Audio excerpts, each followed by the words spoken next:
ஒரு ஊரில் ஒரு இளைஞன் இருந்தான். ஒரு நாள் அவன் ஒரு குருவை தேடிக்கிட்டு புறப்பட்டான். ஊரை விட்டு வெளியில் போனான்.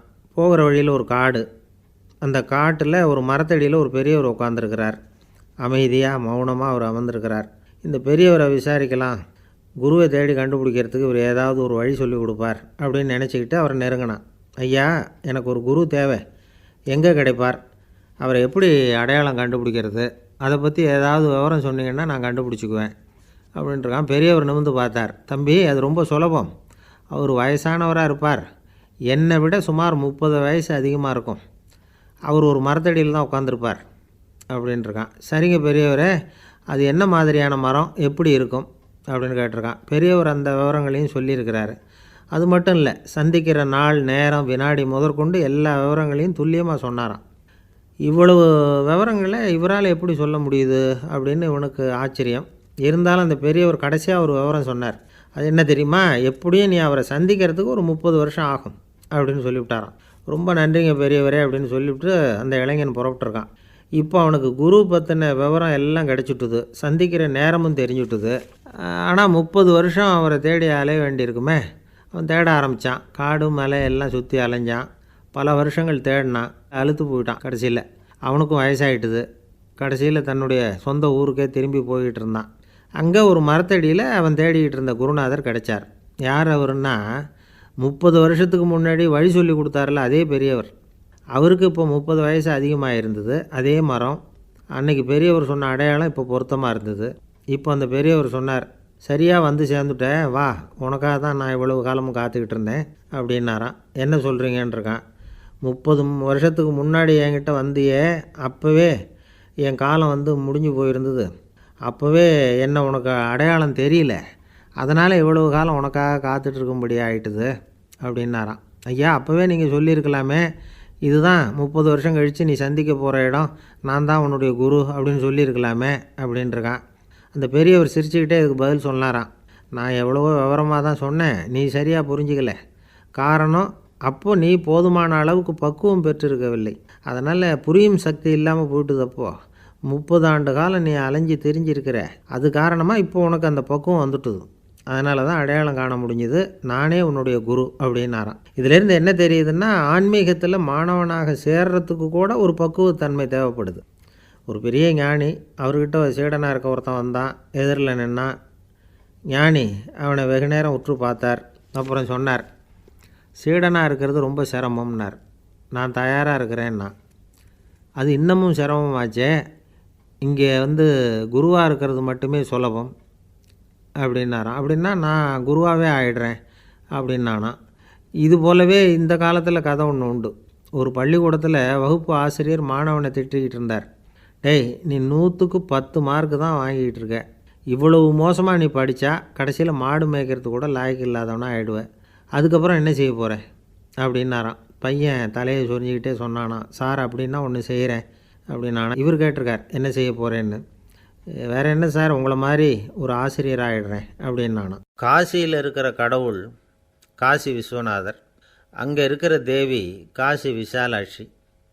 இவங்க 2 பேரும் ஒரு நாள் பேசிக்கிட்டு இருந்தப்போ கடவுள் சொன்னார், இந்த மனிதர்களை நாம் ரொம்பவும் நம்பிக்கையோடு தான் படைச்சிருக்கிறோம், இருந்தாலும் அவங்களுக்கு தான் நம்பிக்கை இல்லை, எதுலேயும் ஒரு உண்மையான நம்பிக்கை இல்லாமல் வாழ்ந்துக்கிட்டு இருக்கிறாங்க அப்படின்னார்.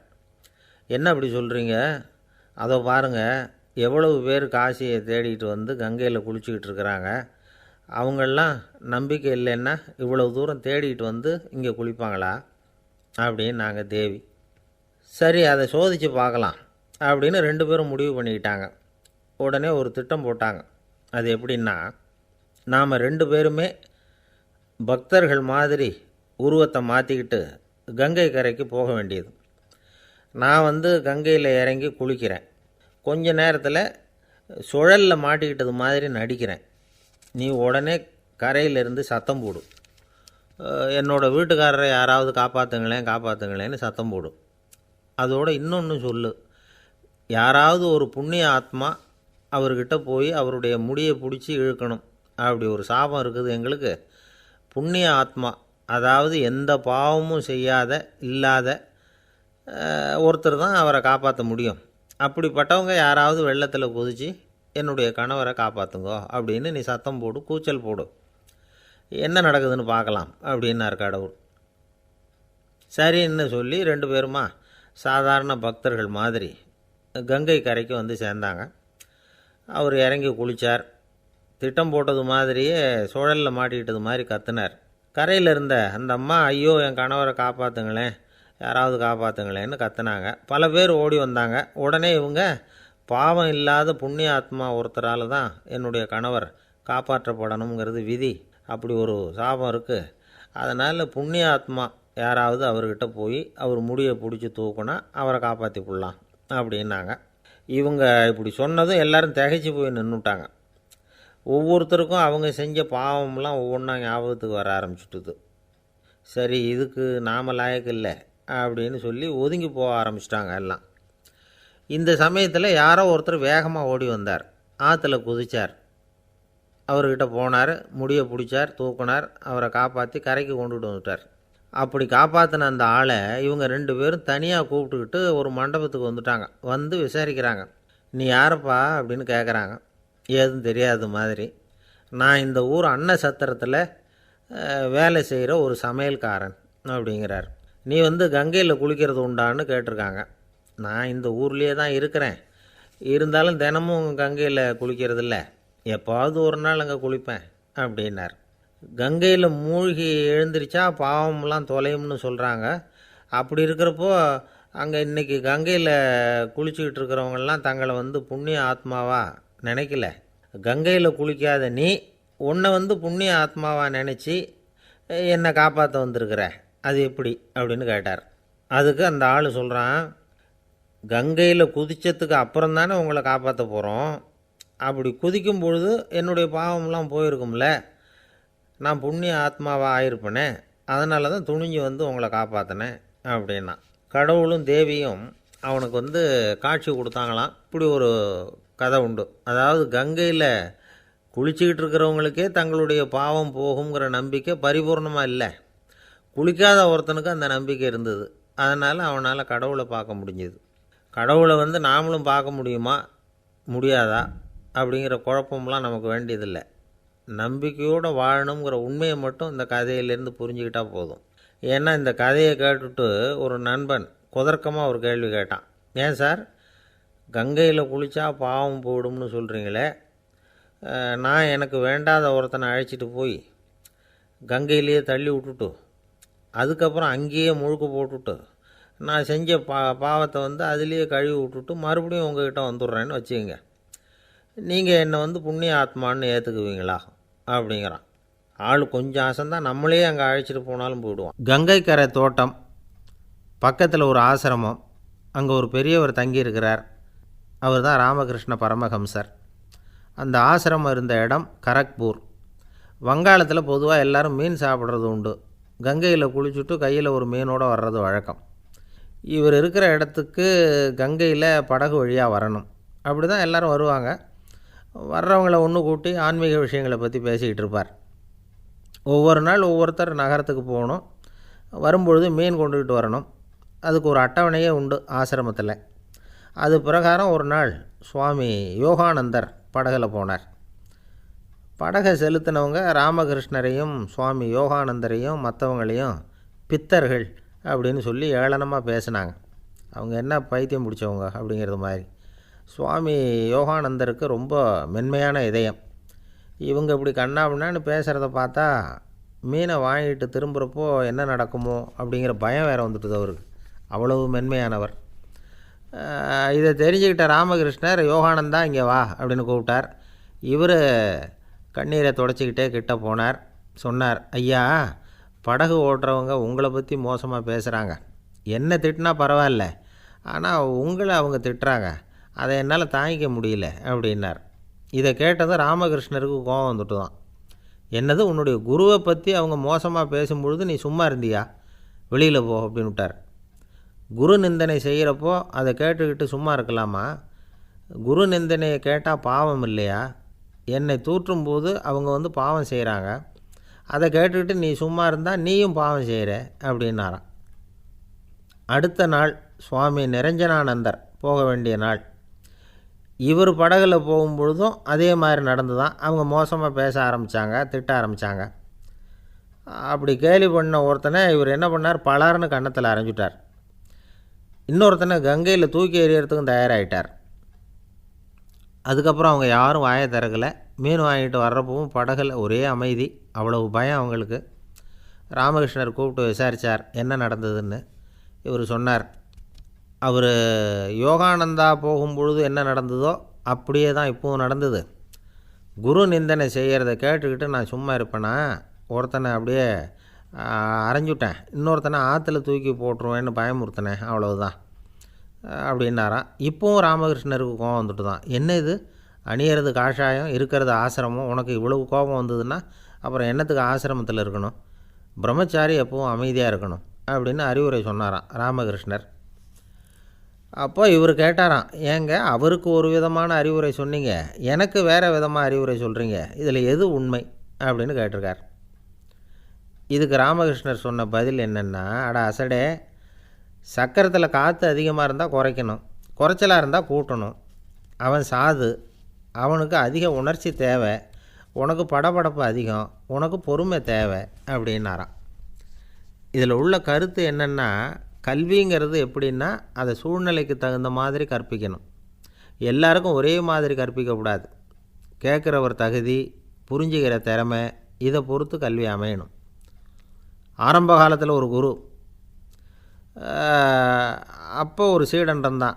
அது வேடிக்கையான குரு, வேடிக்கையான சீடன். ஒரு ஆசிரமம். ஒரு நாள் ஒருத்தன் அவசரமாக அந்த குருவை தேடி வந்திருக்கிறான். என்ன விஷயம்னு விசாரித்தார் குரு. உங்கள் சீடர் என்னை அடிச்சுட்டார் அப்படின்னு புகார் பண்ணானா அந்த ஆள். குரு சீடனை கூப்பிட்டார். அடிச்சியா இந்த ஆளை அப்படின்னு கேட்டாரான். ஆமான் இருக்கான் சீடன். ஏன் அடித்தே அப்படின்னு கேட்டாரான். இந்த ஆள் உங்களை பற்றி மட்டமாக பேசிவிட்டான், என்னால் அதை தாங்கிக்க முடியல, அதனால தான் அடிச்சுட்டேன்ருக்கான். அப்படி என்ன பேசினா அப்படின்னு கேட்டாரான். உன்னுடைய குருநாதர் இப்போல்லாம் அர்த்தமில்லாமல் பேச ஆரம்பிச்சிட்டார் அப்படின்னு சொல்லிவிட்டான், அதனால தான் அடிச்சுட்டேன் அப்படின்னானா. அதுக்காக அடித்தே அப்படின்னாரான். நான் அதுக்காக அடிக்கலை குருவே, இப்போல்லாம் நீங்கள் அர்த்தமில்லாமல் பேசுகிறதாக அவன் சொல்கிறான், அப்படின்னா இதுவரைக்கும் நீங்கள் அர்த்தத்தோடு பேசினதாகத்தானே அர்த்தம், அது தப்பு தானே, அதனால தான் அடித்தேன் அப்படின்னானா. ஒரு ஊரில் ஒரு ராஜா இருந்தார். அவர் அடிக்கடி காட்டுக்கு வேட்டையாட போவார். சில நண்பர்களையும் கூட அழைச்சிக்கிட்டு போவார். காட்டுக்கு போனதும் ஆளுக்கு ஒரு பக்கமாக போய் வேட்டையாடுவாங்க. சாயந்தரமாக திரும்பி வருவாங்க. மறுநாள் அரண்மனையில் உட்காந்து ஒவ்வொருத்தரும் அவங்க அனுபவங்களையெல்லாம் சொல்லிக்குவாங்க. அவங்கவுங்க வீரத்துக்கு தகுந்த மாதிரி பரிசை அந்த ராஜா கொடுப்பார். இது மாதிரி ஒரு தடவை எல்லோரும் வேட்டைக்கு போயிட்டு திரும்பி வந்ததும் உட்காந்து பேச ஆரம்பிச்சிருக்கிறாங்க. ஒருத்தன் சொன்னான், தன்னுடைய வீர தீர செயலை பற்றி அளக்க ஆரம்பிச்சிட்டான். ஏன்னா அது அதுக்கு பரிசு கிடைக்க போகுதில்ல, அதனால். அவன் என்ன சொன்னான் தெரியுமா? அரசே, நேற்றுக்கு காட்டில் என்னாச்சு தெரியுமா? எனக்கு நேராக ஒரு சிங்கம் வாயை திறந்துக்கிட்டு வந்துட்டுது. நான் பயப்படவே இல்லை. உடனே ஒரு கல்லை எடுத்து குறி பார்த்து வீசினேன். சிங்கத்து வாய்க்குள்ளே போய் அந்த கல் மாட்டிக்கிட்டுது. அவ்வளவுதான். அந்த சிங்கம் என்னை பார்த்துட்டு பயந்துட்டு ஒரே ஓட்டமாக திரும்பி ஓடி போயிட்டுது அப்படின்னா. ஆஹா பலே அப்படின்னு எல்லோரும் கை தட்டினாங்க. ரெண்டாவது ஆள் ஒருத்தன் எழுந்திரிச்சான். அவன் சொல்ல ஆரம்பித்தான், அரசே, நான் போன வழியில் 2 பெரிய மலைப்பாம்பு கிடந்தது, என்னை முழுங்கிறதுக்கு வந்தது. நான் என்ன பண்ணேன் தெரியுமா? அந்த 2 பாம்போட வாலையும் ஒன்றா சேர்த்து முடிச்சு போட்டுட்டேன். அவ்வளவுதான். அது அங்கே இழுக்க இது இங்கே இழுக்க முடிச்சு நல்லா இறுகி போட்டுது அப்படின்றான். ஆஹா அற்புதம்னு சொல்லி எல்லாரும் கை தட்டினாங்களாம். அடுத்தபடியாக 3வது ஆள் ஒருத்தன் வந்தான். அவன் சொல்ல ஆரம்பித்தான், மன்னா, நான் போன பாதையில் குறுக்க ஒரு ஆறு, அதில் இறங்கி குளித்தேன். யாரோ காலை பிடிச்சி இழுக்கிறது மாதிரி இருந்தது. திரும்பி பார்த்தா ஒரு பெரிய முதலை. நான் உடனே அப்படியே ஒரு துள்ளல் துள்ளி அது முதுகில் போய் உக்காந்துக்கிட்டேன். அதை அப்படியே கரைக்கு நீந்த வச்சேன். கரைக்கு வந்து சேர்ந்ததும் அப்படியே ஒரே துள்ளி குதித்து கரைக்கு வந்துட்டேன் அப்படின்றான். அவன் தன்னுடைய வீரத்தை அப்படி சொல்லியிருக்கான். அடடா எப்பேற்பட்ட வீரம் அப்படின்னு எல்லாரும் கை தட்டினாங்களாம். 4வது ஆள் எழுந்திரிச்சான். மன்னா, நான் போன இடத்துல ஒரு கரடி என்னை துரத்த ஆரம்பிச்சுட்டுது. நான் ஒரு மலை உச்சிக்கு வந்துட்டேன். அதுக்கப்புறம் ஒரு அடி எடுத்து வச்சாலும் அதில் பாதாளத்தில் விழ வேண்டியது தான். அந்த நேரம் பார்த்து ஒரு பெரிய ராட்சச கழுகு அந்த பக்கமாக பறந்து வந்தது.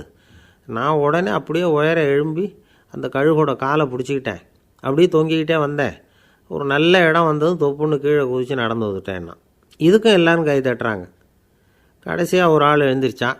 அரசே, நான் போன வழியில் ஒரு பெரிய யானை குறுக்க வந்தது, பயங்கரமாக சத்தம் போட்டுக்கிட்டே வந்தது. நான் பயந்து ஓடலை. உடனே என்ன பண்ணேன் தெரியுமா?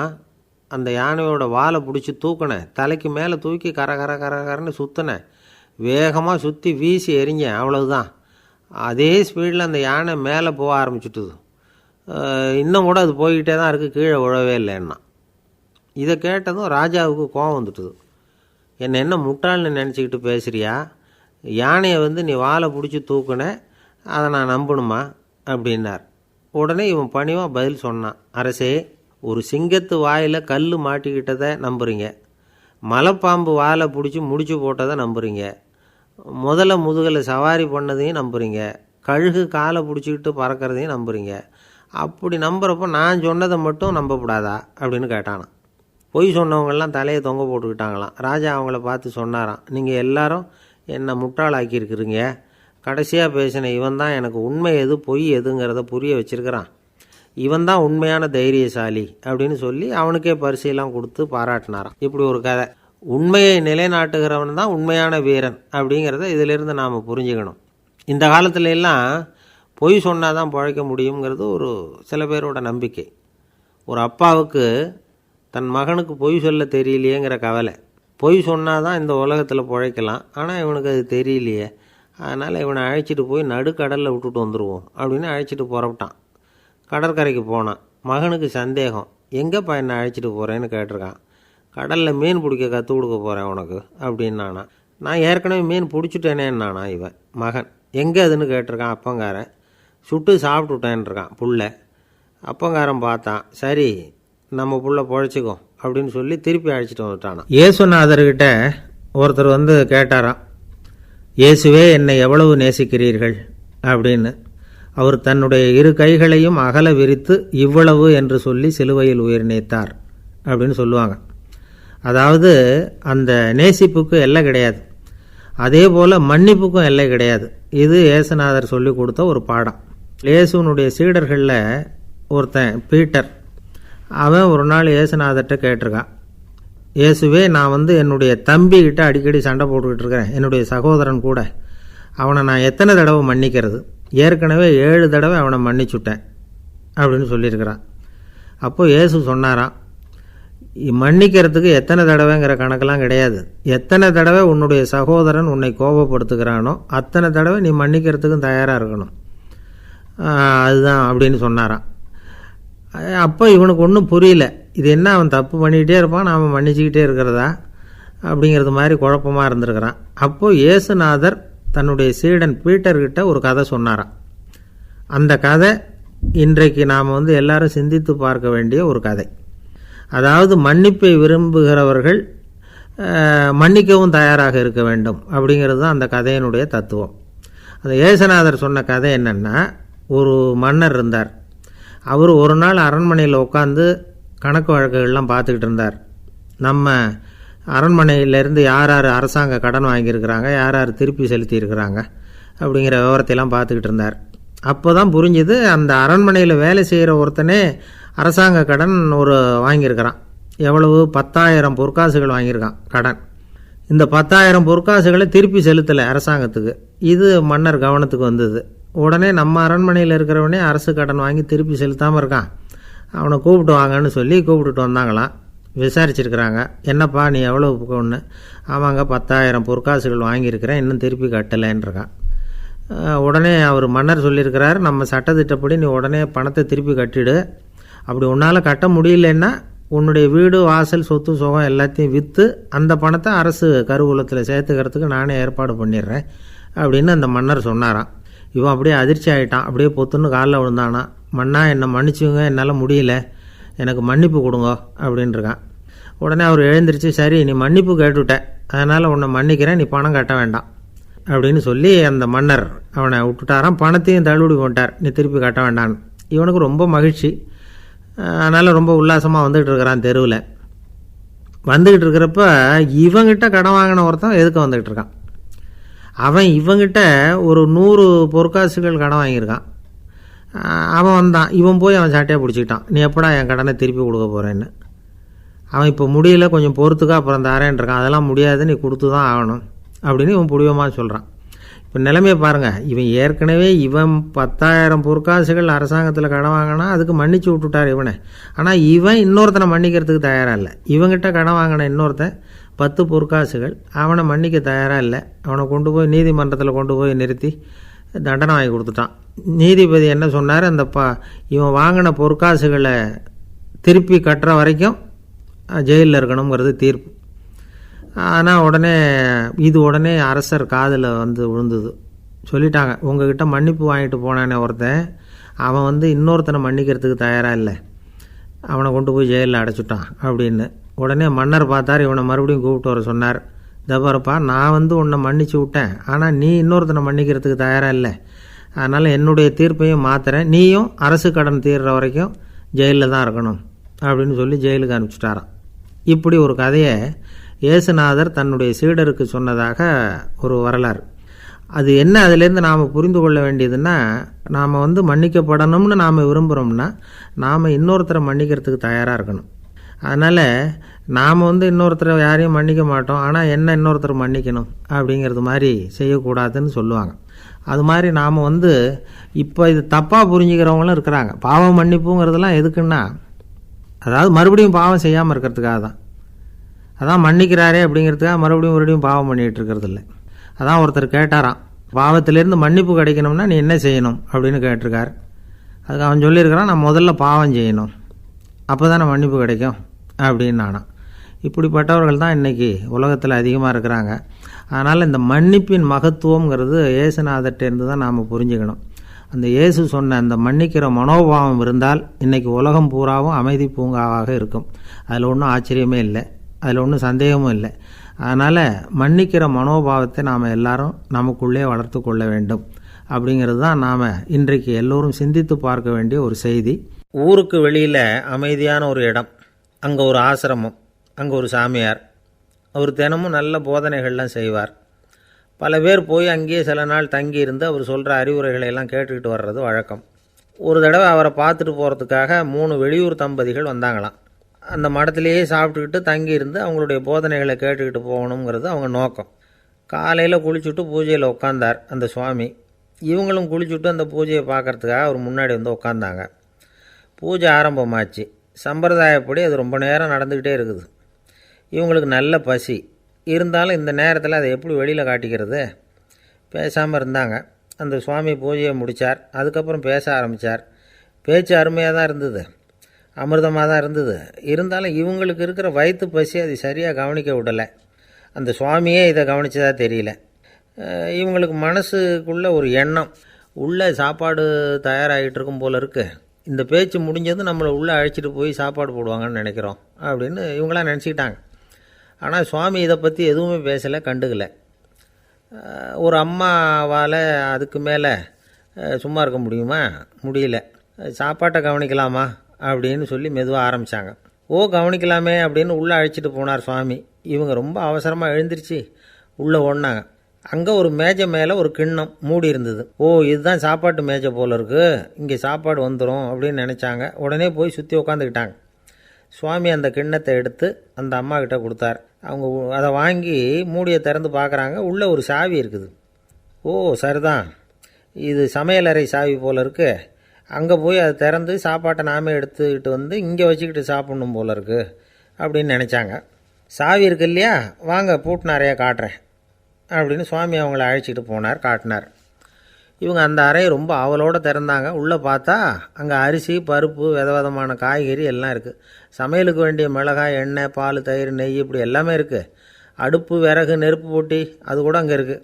சாப்பாடு தயாராக இருக்கும்னு நினச்சிக்கிட்டு போனால் இப்படி இருக்குதே அப்படின்னு சொல்லி அதை பார்த்ததும் ரொம்ப சோர்ந்து போட்டாங்க அவங்க. சுவாமி, என்ன இது சாப்பாடு இல்லையா அப்படின்னாங்க. அதுதான் சாப்பாட்டுக்கு வேண்டிய எல்லாம் இங்கே இருக்குதே, அடுப்பு மூட்டி நீங்கள் தான் அவங்கவுங்க ருசிக்கு தகுந்த மாதிரி சமைச்சிக்கணும், இந்த சன்னியாசிக்கு எப்படி சமைக்க தெரியும் அப்படின்னு கேட்டார் சுவாமி. சாப்பாடு தயாராக இருக்கும்னு நாங்கள் எதிர்பார்த்தோம் அப்படின்னாங்க. நீங்கள் இப்படி சொல்லுவீங்கன்னு நானும் எதிர்பார்த்தேன். இது வரைக்கும் நான் எவ்வளவோ தத்துவம்லாம் எடுத்து சொன்னேன். எல்லாத்தையும் விட இதுதான் அனுபவபூர்வமான தத்துவம். ஆண்டவன் நமக்கு நல்ல மனசை கொடுத்துருக்குறான், நல்ல வாய்ப்புகளையும் தந்திருக்கிறான். அதையெல்லாம் பயன்படுத்திக்கக்கூடிய மூளையையும் சிந்தனையையும் கொடுத்துருக்குறான். அதனால் அடுப்பை தான் நீங்கள் மூட்டணும்.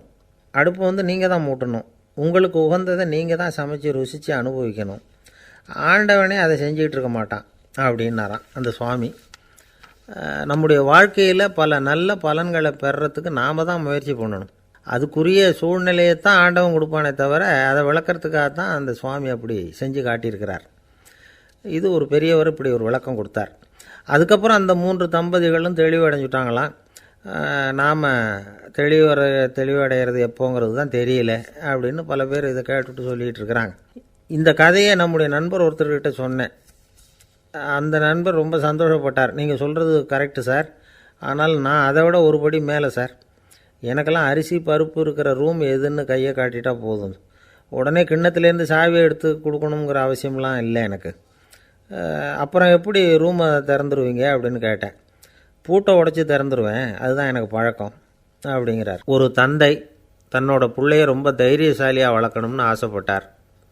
அதுக்காக அவனை கூப்பிட்டு உட்கார வச்சு இப்படி உபதேசம் பண்ணார். இதை பாருப்பா, நான் உன்னாட்டம் இருக்கிறப்போலாம் எதுக்கும் பயப்பட மாட்டேன், ரொம்ப துணிச்சலாக இருப்பேன். ஒரு நாள் ஒரு அப்பாவி எலிய ஒரு பூனை துரத்திட்டு ஓடிச்சு. நான் உடனே என்ன செஞ்சேன் தெரியுமா? அந்த பூனையை பிடிச்சேன், அது வாலில் ஒரு பட்டாசு சரத்தை கட்டினேன், கொளுத்தி விட்டேன், படபடன்னு வெடிக்க ஆரம்பிச்சுட்டுது. அது துள்ளிக்கிட்டு அங்கேயும் இங்கேயும் ஓடி இருக்கு பாரு ஓட்டம், ரொம்ப தமாஷு அப்படின்னார் அப்பா. இப்படி சொல்லிவிட்டு பையனை பார்த்து, இதை கேட்குறதுக்கு உனக்கும் துணிச்சல் வருதா? நான் என்னுடைய செயலை நீ கேட்குறப்போ உனக்கு துணிச்சல் வருதா அப்படின்னு கேட்டார். வருதுன்னா பையன். எப்படின்னா அப்படிங்கிற விவரத்தையும் சொன்னான் அவன். அதாவது எலியை விரட்டினத்துக்காக பூனை வாலில் பட்டாசு கொளுத்துனீங்க நீங்கள், பூனையை விரட்டினத்துக்காக உங்கள் கழுத்தில் பட்டாசு சரத்தை மாட்டினா என்னென்னு தோணுது எனக்கு அப்படின்னா பையன். பையனோட துணிச்சல் அப்பாவையே நடுங்க வச்சுட்டுது. அது சரி, ஒரு அப்பா பிள்ளைக்கு இப்படியா உபதேசம் பண்ணுறது? எல்லாருக்கிட்டையும் அன்பாக பழகிறது எப்படி அப்படின்னு சொல்லி கொடுக்கணும். பிஞ்சு உள்ளங்களில் நஞ்சை தூவலாமா? ஒரு நாள் விநாயகர் ஒரு பூனையோடு விளையாடிக்கிட்டு இருந்தாராம்.